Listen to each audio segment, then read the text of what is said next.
हमारे श्रीधाम वृंदावन में जो हमारे जगतगुरु श्री कृपालु जी महाराज ने प्रेम मंदिर बनाया है, उनमें भगवान की बाल लीलाओं का चित्रांकन किया है मंदिर में। तो आप देखिए पूतना वध की लीला, कि पूतना मरी पड़ी है, कन्हैया उसके पेट पर प्रेम से लेटे हुए हैं और ब्रजवासी नसैनी पर चढ़ करके ऊपर जा रहे हैं। ब्रजवासियों ने लाला को उतार के मैया की गोद में दिया और मैया का मुस्कुराते हुए जब प्रभु ने स्तनपान किया तो मैया की जान में जान आई। भाई छोरा मेरो तो ठीक ठाक है, कहां मिलो? ग्वाला बोले मैया और मरी पूतना के पेट पे बैठो पायो। अरे भगवान, पूतना कैसे मरी? बोले वो हमें खबर ना पड़ी। एक बोलो मैया मैं समझ गया हूं कैसे मरी, बता। बोले मैया तेरे छोरा को लेके जोर से भगी, सो लगी ठोकर, दम दी से गिर के मर गई। दूसरा बोलो चोरे, ठोकर खा के मरी होती तो मोड़ के भर गिरी होती, वो तो बिल्कुल सीधी पड़ी। हाँ ये बात तो है, तो फिर तू बता कैसे मरी होगी? अब ये तो कोई सपने में ना सोच सके या कल के छोरा ने मार दी होगी। अपनी अपनी बुद्धि सब लगाए भी लगे। मैया बोली जैसे मरनी थी सो मर गई, पर मेरे लाला की आज साक्षात भगवान ने रक्षा कर ली। पर छोरा ने मुर्दा छू लियो, आज छोरा अशुद्ध है गयो, चलो या की शुद्धिकरण करें। तो लाला को लेके गौशाला में मैया आई।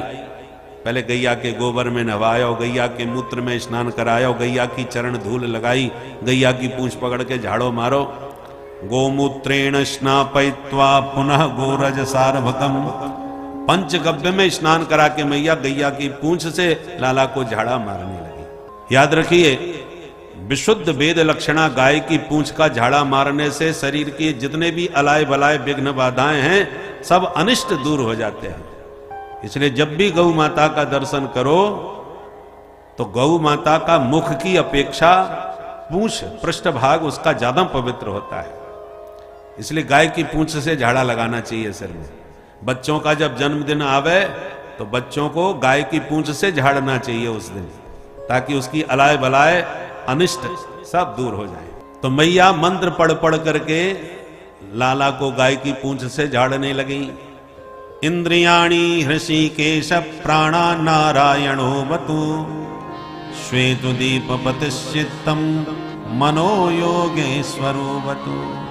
8 श्लोकों से मैया ने जो मंत्र पढ़े हैं इसको बाल रक्षा कवच कहा जाता है। तो गाय की पूंछ से इन 8 मंत्रों के द्वारा पढ़ करके झाड़ दो तो बच्चों के सारे अमंगल अनिष्ट सब भाग जाते हैं। तो मैया तो झाड़ा फूंकी करने में लगी और इतने में नंद बाबा आ गए मथुरा से।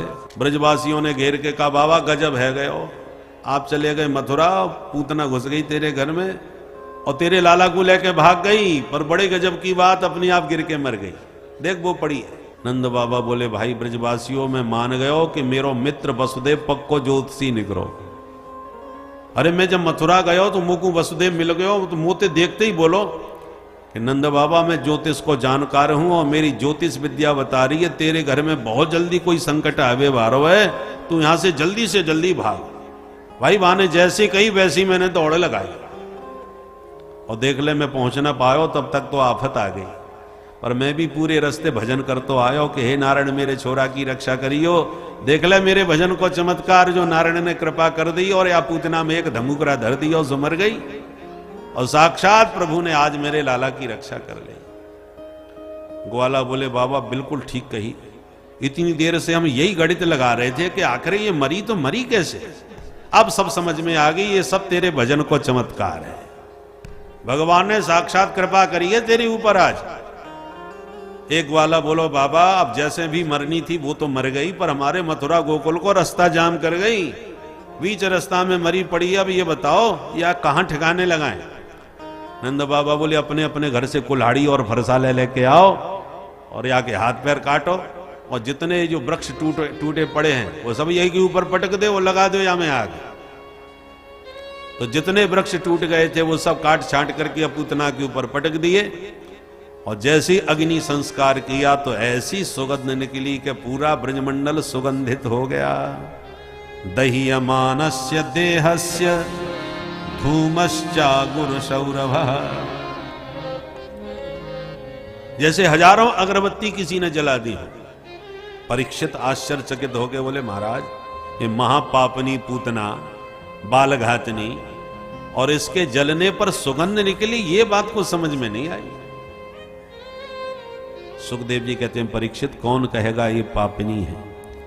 अरे जिन प्रभु का नाम लेकर के प्राणी मरता है तो परम धाम का अधिकारी बन जाता है। जन्म जन्म मुनि जतन कराही, अंत राम कहे आवत नाही।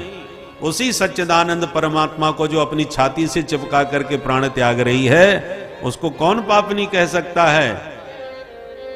बोल पूतना मर्दन भगवान की जय। पूतना लोक बालघ्नि राक्षसी रुधिरासना, जिघांसयापि हरये स्तनम दत्त्वा पशदगति। जिस पूतना में एक भी सद्गुण नहीं था, फिर भी भगवान ने उसमें से एक गुण ढूंढ लिया। क्या ढूंढ लिया? बोले स्तनम दत्त्वा पशदगति। रिश्ते में मेरी मौसी है, और मौसी का अर्थ होता है माँ जैसी। तो मौसी ने माँ जैसा ही काम किया है, मुझे देखकर मुझे गोदी में उठाया है, अपना स्तनपान कराया है। तो मौसी ने जब माँ जैसा काम किया है तो मौसी को माँ जैसी ही गति मिलनी चाहिए।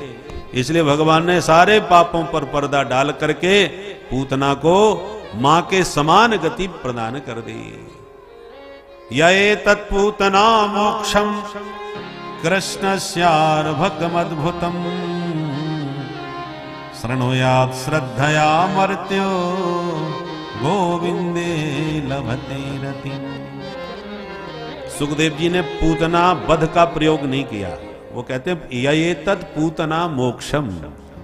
जिस प्रकार भगवान ने पूतना को मोक्ष प्रदान किया, ऐसी सुंदर करुणामयी भगवान की इस कथा को जो भी प्राणी प्रीति पूर्वक श्रवण और वर्णन करेगा, गोविंदे लभते रतिम, गोविंद के पाद पद्मों में उसे प्रगाढ़ प्रीति प्राप्त हो जाएगी।